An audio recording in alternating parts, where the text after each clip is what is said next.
Yang pertama kita akan membahas inovasi pendidikan dulu, kemudian baru kita akan membahas reformasi pendidikan. Kira-kira apa sih itu inovasi pendidikan? Inovasi pendidikan. Nah, di inovasi pendidikan ini kita akan membahas ada 3 hal yang akan kita bahas. Yang pertama itu adalah pengertian inovasi pendidikan. Yang kedua itu adalah tujuan inovasi pendidikan. Yang ketiga itu adalah model-model inovasi pendidikan.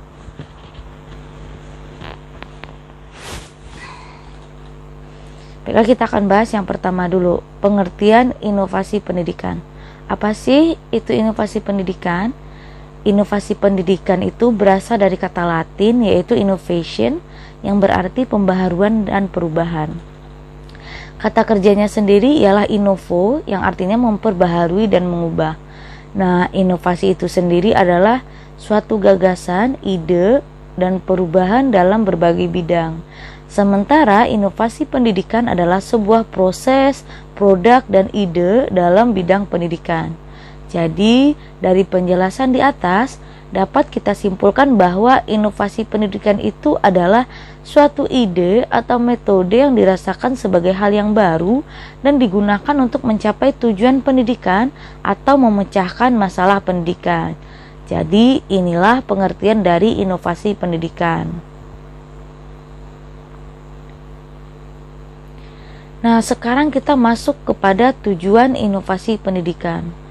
Tujuan dari inovasi pendidikan itu sendiri ialah memaksimalkan efisiensi, efektivitas, dan relevansi segala kemampuan dalam bidang pendidikan. Nah, contohnya di sini seperti tenaga, uang, dan sarana prasarana. Bagaimana tujuan ini, bagaimana tenaga, uang, dan sarana dan prasarana ini menjadi maksimal, relevan, efektivitas, dan efisien. Nah, yang berikutnya adalah model-model inovasi pendidikan. Di sini dalam inovasi pendidikan ini ada 5 model yang akan kita bahas. Yang pertama itu adalah top down, yang kedua itu adalah bottom up, yang ketiga itu adalah model desentralisasi dan demokratisasi, yang keempat itu adalah model quantum learning, yang kelima adalah model pendekatan kontekstual. Nah, masing-masing model ini memiliki gaya yang berbeda-beda, kelebihan dan kekurangan yang berbeda-beda pula. Nah, selanjutnya mari kita bahas tentang model-model inovasi pendidikan yang pertama. Model inovasi pendidikan yang pertama itu adalah model top down. Apa sih itu model top down?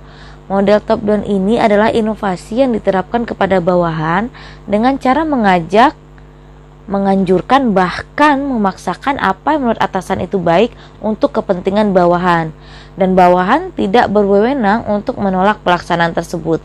Jadi dari penjelasan di atas dapat kita katakan bahwa model inovasi top down ini adalah sama halnya dengan pendidikan yang otoriter. Kenapa kita sebut dengan pendidikan otoriter? Karena di sini adalah memaksakan, menganjurkan, mengajak. Nah, yang paling mengatakan dia otoriter itu adalah mengacu kepada kata memaksakan. Memaksakan apa yang menurut atasan itu baik dan untuk kepentingan bawahannya. Nah, contohnya dalam dunia pendidikan itu adalah penerapan kurikulum yang dilakukan oleh Departemen Pendidikan Nasional, kebijakan desentralisasi pendidikan, dan lain-lain. Selanjutnya itu adalah ruang lingkup yang dibahas dalam model top down. Nah, dalam model top down ini, ruang lingkupnya itu meliputi adalah pendidikan formal dan pendidikan informal. Nah, pendidikan formal di sini kita juga tahu itu adalah pendidikan di sekolah, sementara itu pendidikan informal itu adalah pendidikan yang di luar sekolah. Contohnya saja pendidikan di rumah.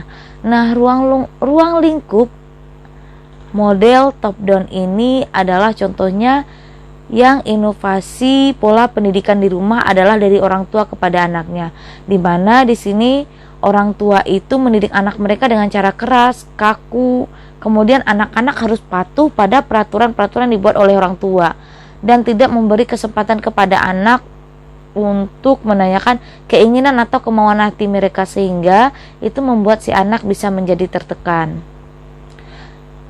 Nah, tujuannya memang bagus.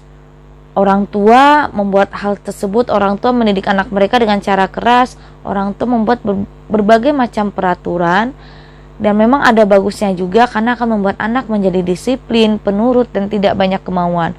Namun hal tersebut pasti ada dampaknya kepada anak. Yang sangat membahayakan sekali, yang paling krusial itu adalah perkembangan jiwa anak itu sendiri. Karena anak akan tumbuh menjadi pribadi yang rendah diri atau pribadi yang tidak mandiri atau penakut.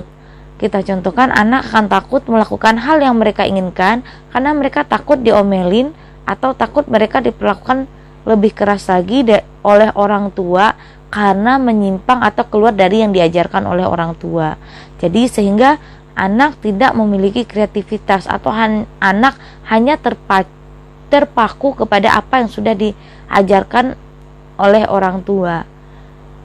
Nah, di sini ada beberapa kelebihan dan kekurangan dari model inovasi top down. Nah, kelebihannya di sini itu ada 3. Yang pertama itu kesempatan untuk memperoleh pendidikan merata, merupakan salah satu kelebihan yang melekat pada top down innovation. Nah, kesempatan untuk memperoleh pendidikan yang merata. Yang kedua itu adalah menerapkan sistem yang terstruktural. Jadi terstruktur dari awal itu begini dan begitu. Nah, jadi dari A, kemudian setelah A melakukan yang B, setelah B melakukan yang C. Jadi sudah ada susunannya semuanya, sehingga dapat menggunakan waktu yang efisien dan seefektif mungkin.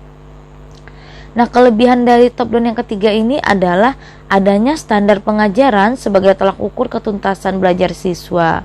Nah, di sini menjadi standar pengajaran sebagai tolak ukur ketuntasan siswa dalam proses belajar mengajar.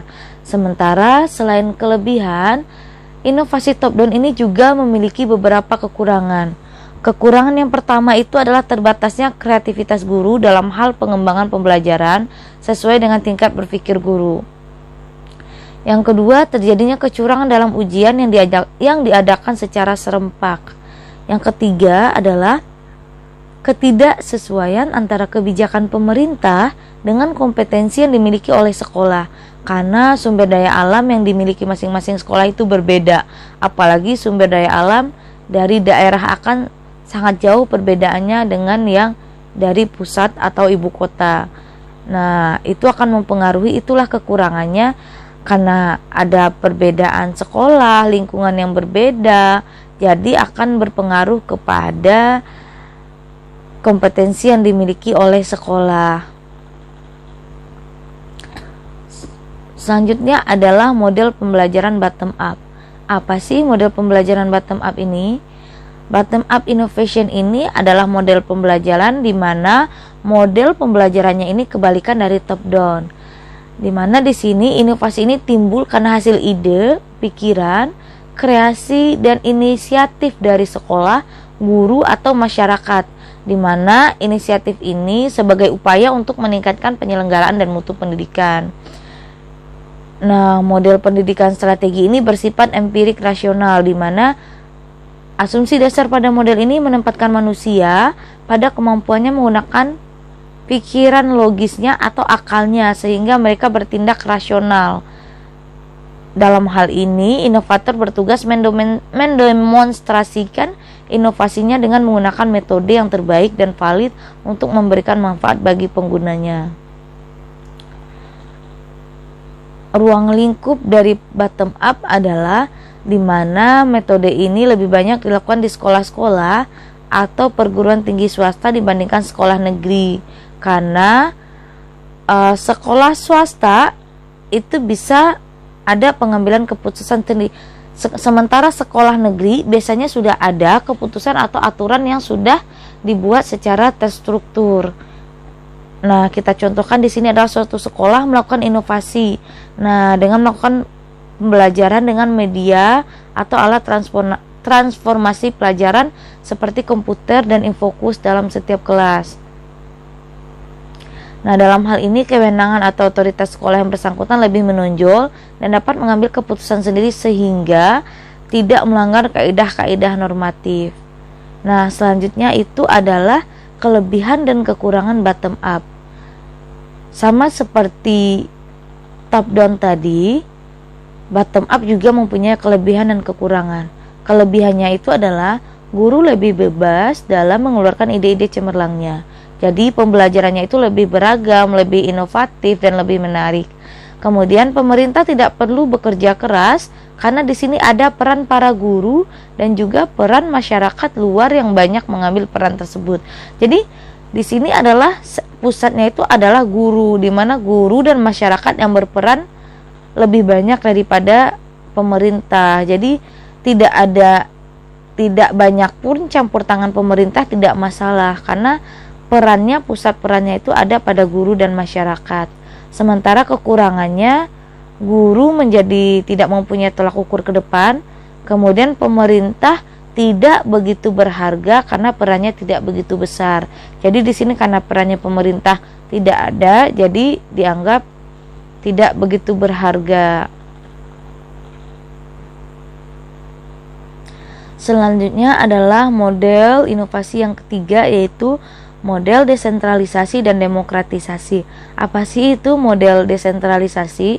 Nah, desentralisasi ini menurut pasal 1 ayat 7 Undang-Undang Nomor 32 Tahun 2004, yaitu adalah sebagai penyerahan wewenang pemerintahan oleh pemerintah kepada daerah otonom untuk mengatur dan mengurus urusan pemerintahan dalam sistem negara kesatuan Republik Indonesia. Sedangkan menurut beberapa para ahli, yang pertama itu menurut Encyclopedia of the Social Science tahun 1980, mereka menjelaskan bahwa desentralisasi itu merupakan penyerahan wewenang dari tingkat pemerintahan yang lebih tinggi kepada pemerintahan yang lebih rendah, baik itu yang menyangkut bidang legislatif, yudikatif, dan administratif. Selanjutnya menurut Hogarth tahun 1978, desentralisasi itu adalah pengakuan atau penyerahan wewenang oleh badan-badan umum yang lebih rendah untuk secara mandiri dan berdasarkan pertimbangan kepentingan sendiri untuk mengambil keputusan pengaturan pemerintahan serta struktur wewenang yang terjadi dari hal itu. Sementara menurut Koswara tahun 1996, Koswara ini menjelaskan bahwa desentralisasi itu pada dasarnya mempunyai makna. Apa sih yang dimaksud Koswara dengan mempunyai makna di sini? Mempunyai makna di sini yaitu melalui proses desentralisasi, urusan-urusan pemerintahan yang semula termasuk wewenang dan tanggung jawab pemerintahan pusat sebagian diserahkan kepada pemerintahan daerah agar menjadi urusan rumah tangganya, sehingga karena sudah diberikan kepada pemerintahan daerah, sehingga urusan tersebut beralih dan menjadi wewenang dan tanggung jawab pemerintah daerah. Nah, ruang lingkup dari desentralisasi dan demokratisasi ini adalah, ruang lingkupnya di sini berhubungan dengan pembaharuan struktur kelembagaan pendidikan di daerah yang memperhatikan kewenangan, kemampuan, dan kebutuhan masing-masing daerah yang berasaskan pada demokratisasi, pemberdayaan, dan pelayanan umum di bidang pendidikan. Nah, selain ruang lingkup, model desentralisasi dan demokratisasi ini juga mempunyai kelebihan dan kekurangan. Kelebihannya yang pertama itu adalah membawa dampak positif, khususnya bila diterapkan dalam bidang administratif. Nah, kemudian salah satu prakondisi yang diperlukan untuk memperbaiki kinerja manajemen sekolah dan untuk meningkatkan prestasi siswa. Kelebihan berikutnya, desentralisasi itu dapat memicu kreativitas guru dalam membuat suatu inovasi baru dalam dunia pendidikan. Nah, desentralisasi juga dapat membuat pengelolaan manajemen keuangan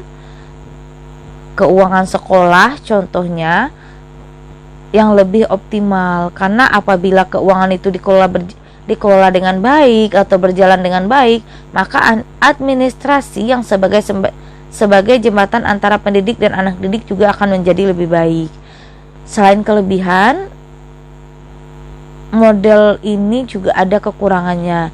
Yang pertama itu adalah desentralisasi itu dapat menimbulkan kecemburuan sosial antara pemerintah daerah dan masyarakat.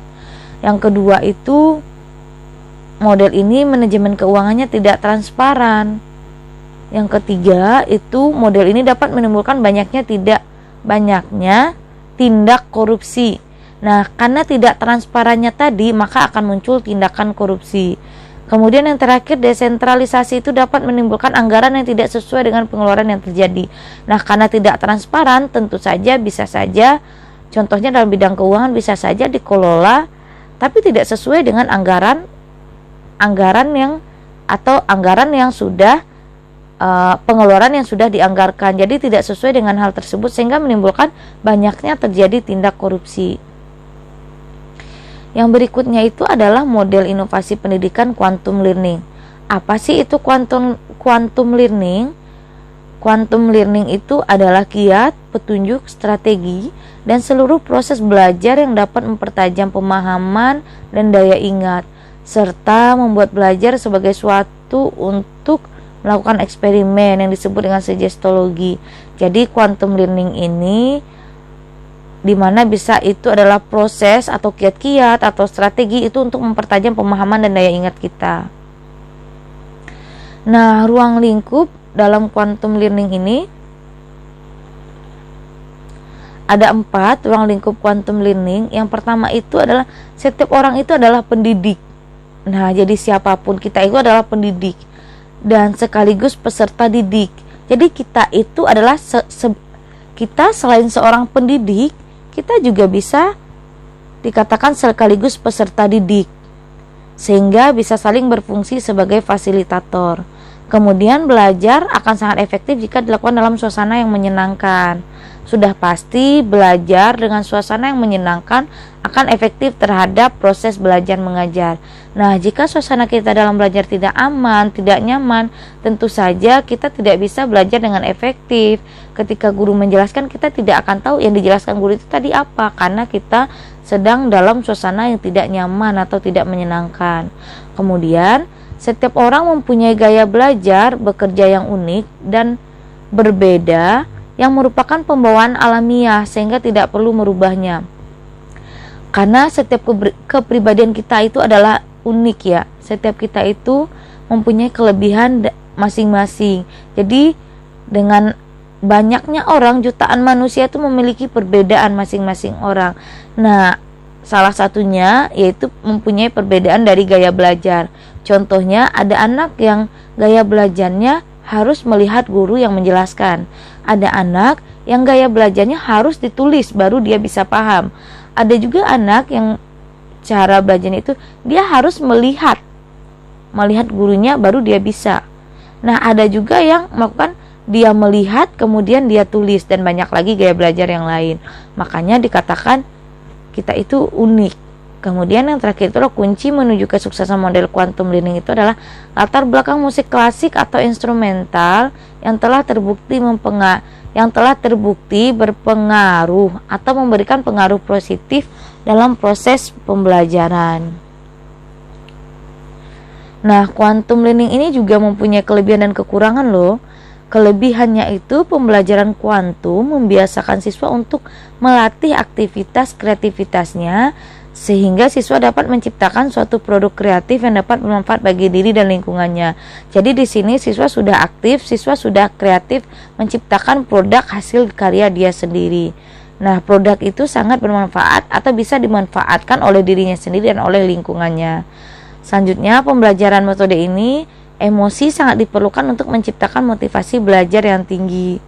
Dan kelebihan yang terakhir itu pembelajaran kuantum itu memusatkan perhatian pada interaksi yang bermutu dan bermakna, bukan sekedar transaksi makna. Jadi dia selain bermakna juga bermutu. Tapi walaupun memiliki kelebihan, model quantum learning ini juga memiliki kekurangan.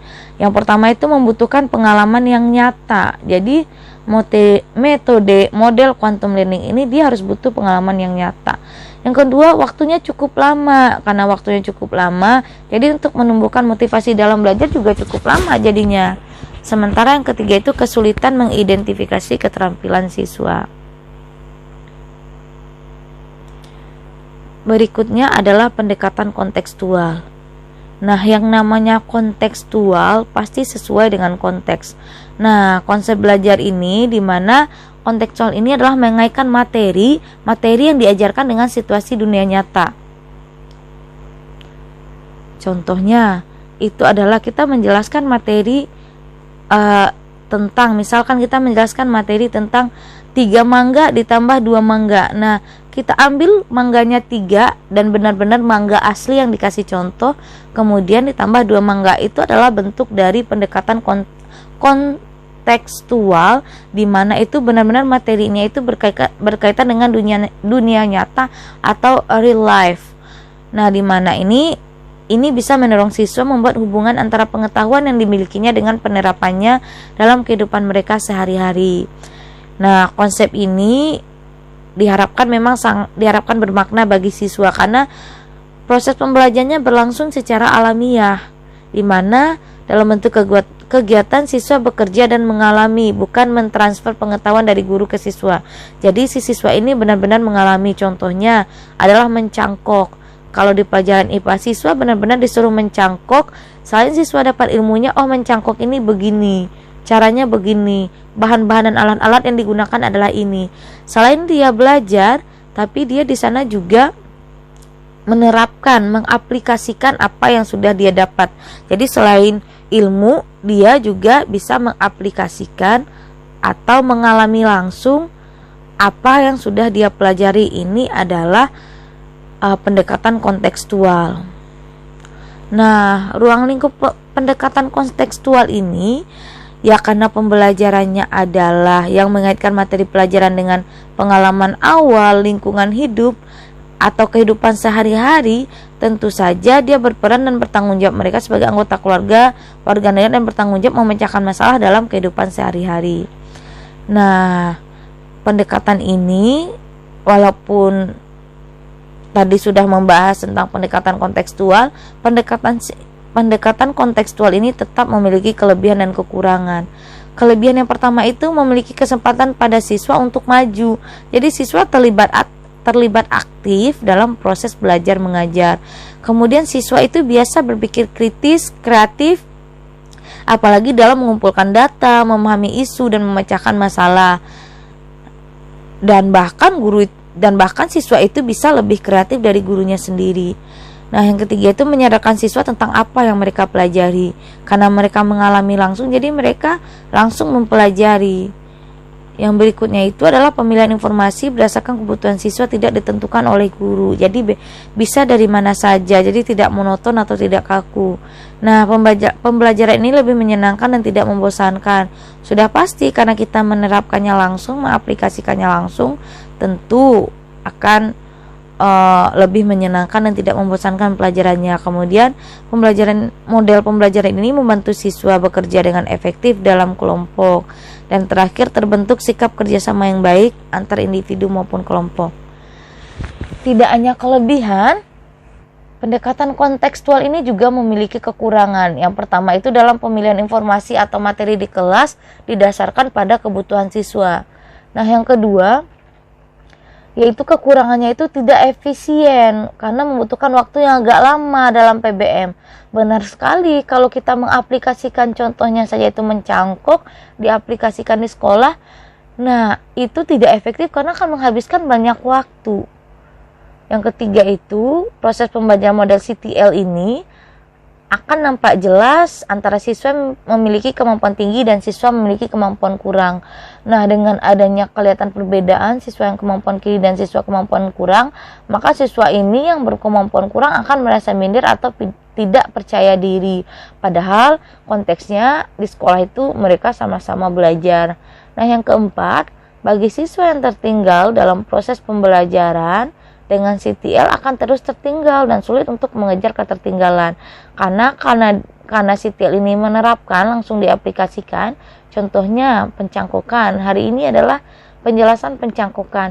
Nah, ternyata salah satu siswa tidak mengumpulkan tugas atau tidak absen atau tidak datang ke sekolah. Nah, sehingga si siswa tersebut akan tertinggal dalam proses pembelajaran.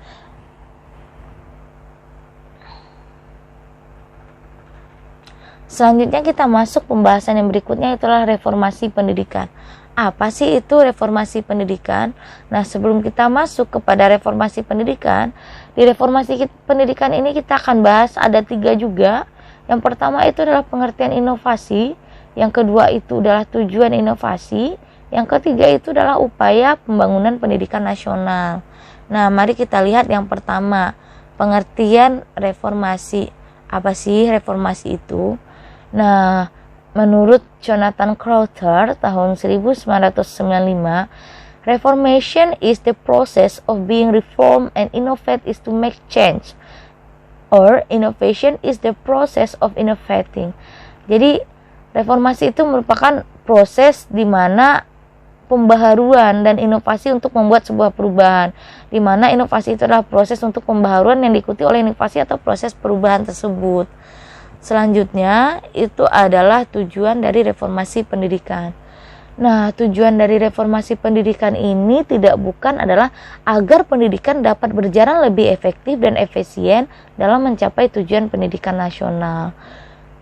Nah, di sini tidak hanya pemerintah saja, tapi semuanya, pemerintah dan masyarakat harus bekerja sama demi tercapainya kualitas pemberdayaan manusia yang diinginkan agar sesuai dengan perkembangan zaman. Sistem pendidikan harus sesuai pula dengan tuntutan yang terkini. Jadi maksudnya, contohnya di tahun sekarang ini karena kemajuan teknologi di bidang pendidikan sekarang sudah menggunakan teknologi. Jadi tidak monoton lagi seperti media ceramah dan lain sebagainya, tapi bisa menggunakan teknologi seperti menggunakan PowerPoint, Microsoft Word, atau menggunakan video pembelajaran. Berikutnya adalah upaya pembangunan pendidikan nasional. Yang pertama, upaya yang dilakukan adalah melakukan pembangunan sistem pendidikan nasional yang komprehensif, integratif, dan aplikatif.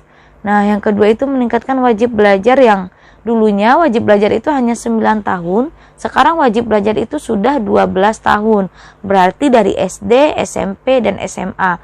Kalau dulu itu namanya wajar 9 tahun, program pemerintah itu hanya sampai tingkat sekolah menengah. Nah, yang ketiga itu meningkatkan kompetensi, kesejahteraan, dan perlindungan terhadap profesi guru. Yang keempat, melakukan monitoring dan evaluasi sistem terhadap berbagai aspek. Yang kelima, terselenggaranya pendidikan yang murah dan bermutu. Dan yang keenam, meningkatnya pengelolaan manajemen sekolah dan lain-lain. Nah, selanjutnya itu adalah tujuan inovasi dan reformasi yang telah dilakukan pemerintah. Jadi ada beberapa hal yang telah dilakukan pemerintah, seperti pembaharuan kurikulum, di mana dulu kita tahu kurikulum kita itu sebelum kurikulum 2013 itu adalah kurikulumnya namanya KTSP. Kemudian juga ada namanya kurikulum 2006. Nah, kemudian kompetensi lulusan dan penilaian. Nah, di kompetensi lulusan dan penilaian ini adalah mengacu kepada sekolah dasar, sekolah menengah pertama, sekolah menengah atas, dan sekolah menengah kejuruan. Nah, ini akan menentukan tujuannya kompetensi kelulusannya itu kan seperti apa gitu. Kemudian kualifikasi guru yang profesional. Tujuan inovasi itu adalah untuk mengkualifikasi guru yang profesional, karena tentu pasti setiap guru itu ada yang tingkatnya berbeda-beda. Ada yang rajin sekali, ada yang pintar sekali, pokoknya ada yang bagus sekali, ada yang sedang, ada yang cukup, ada yang kurang. Nah, di sini tujuannya akan dikualifikasi guru yang profesional. Selanjutnya, pendanaan dalam realisasi 20% APBN. Pemerintah, yang dilakukan pemerintah itu salah satunya adalah pernah memberikan dana dalam realisasi APBN-nya sebanyak 20%. Nah, selanjutnya adalah alasan inovasi dan reformasi dibutuhkan. Kenapa sih kita butuh inovasi dan reformasi? Nah, karena inovasi dan reformasi itu adalah hal yang penting atau hal yang sangat diperlukan dalam pendidikan. Berikut beberapa alasan kenapa inovasi dan reformasi itu dibutuhkan. Menurut Hadi Supeno tahun 1999, reformasi pendidikan itu diperlukan karena adanya banyak kritik yang ditujukan terhadap dunia pendidikan, apakah menyangkut penyelenggaraannya, kualitas guru, mahalnya biaya, atau kualitas output. Nah, yang kedua, tidak sesuainya antara kebutuhan dunia kerja dengan kemampuan tamatan lembaga-lembaga pendidikan. Jadi tidak seimbang antara kebutuhan dunia kerja dan kemampuan tamatan lembaga-lembaga pendidikan. Selanjutnya, sedangkan dalam inovasi pendidikan kenapa sih dibutuhkan? Karena yang pertama itu adalah untuk mengejar ketinggalan atau ketertinggalan yang dihasilkan oleh kemajuan ilmu dan teknologi, sehingga makin lama pendidikan di Indonesia makin berjalan sejajar dengan kemajuan-kemajuan tersebut. Jadi semakin berkembangnya, karena pendidikan ini adalah berkembang, semakin berkembangnya teknologi, jadi di pendidikan juga akan ada kemajuan, akan berjalan kemajuan-kemajuan yang lain. Jadi kita jangan sampai tertinggal dari kemajuan-kemajuan yang sudah ada, apalagi teknologi sekarang yang semakin canggih. Walaupun di usia kita mungkin sudah tidak muda lagi, tapi kalau kita tidak inovatif, kalau kita tidak inovasi atau kita tidak kreatif, kita akan tertinggal gitu. Kemudian mengusahakan terselenggaranya pendidikan sekolah maupun luar sekolah bagi setiap warga negara. Misalnya daya tampung usia sekolah SD, SLTP, SLT dan perguruan tinggi. Jadi di sana bagi setiap warga bisa sekolah, walaupun daya tampung usia sekolah itu sebenarnya udah terlalu jauh dari seharusnya dan harusnya mungkin diambil paket, tapi di sini bisa dengan adanya inovasi pendidikan itu. Kenapa dibutuhkan? Karena bisa mengusahakan terselenggaranya pendidikan sekolah. Nah, jadi itulah tadi alasan inovasi dan reformasi dibutuhkan.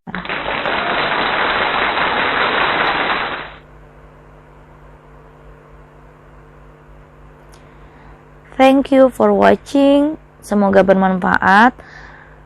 Itulah tadi hasil diskusi atau hasil presentation dari presentasi hari ini. Mohon maaf kalau ada salah, karena sesungguhnya kebenaran itu hanya milik Tuhan dan kesalahan itu pribadi datang dari diri saya sendiri. Mohon maaf bila banyak salah dan kurang. Akhir kata saya ucapkan wabillahi taufiq wal hidayah. Wassalamualaikum warahmatullahi wabarakatuh. Terima kasih sudah mendengarkan. Saya kembalikan lagi kepada moderator.